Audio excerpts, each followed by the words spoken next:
اعوذ باللہ من الشیطان الرجیم، بسم اللہ الرحمن الرحیم۔ آج کی تاریخ ہے 19/8/2020 اور جماعت ہے دوسری، مضمون ہے اردو اور موضوع ہے خرگوش اور گینڈا۔ وہ خرگوش کو اپنی بہادری کے قصے سناتا۔ کون اپنی بہادری کے قصے سناتا؟ گیندڑا۔ خرگوش بیچارہ چپ چاپ رہ کر گیندڑے کی خوفناک قصے سن لیتا۔ کون سن لیتا؟ خرگوش۔ خرگوش کس کی کہانی سنتا ہے؟ گیندڑے کی کہانی سنتا ہے۔ اس سے غصہ بھی آتا کہ گیندڑا ہر وقت اپنی بہادری کے قصے سناتا رہتا۔ کس کو غصہ آتا تھا؟ خرگوش کو بہت غصہ آتا تھا کہ ہر وقت اپنی طاقت کی کہانی مجھے سناتا رہتا ہے۔ خود کو بہادر سمجھتا ہے۔ کون خود کو بہادر سمجھتا ہے؟ گیندڑا۔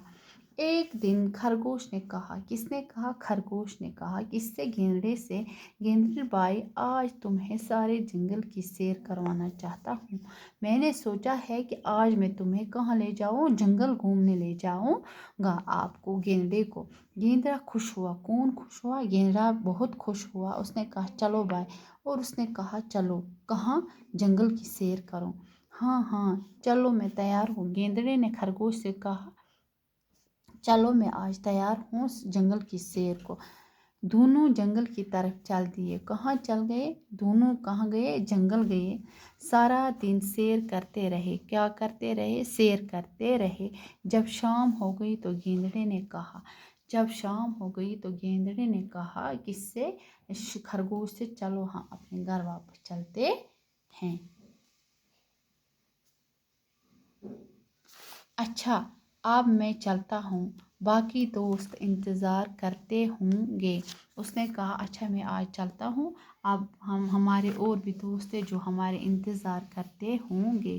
خرگوش نے کہا ارے گیند بھائی، خرگوش نے گیندے سے کہا ارے بھائی آج تمہیں یہاں جنگل میں میرے پاس ہی رہ جاؤ۔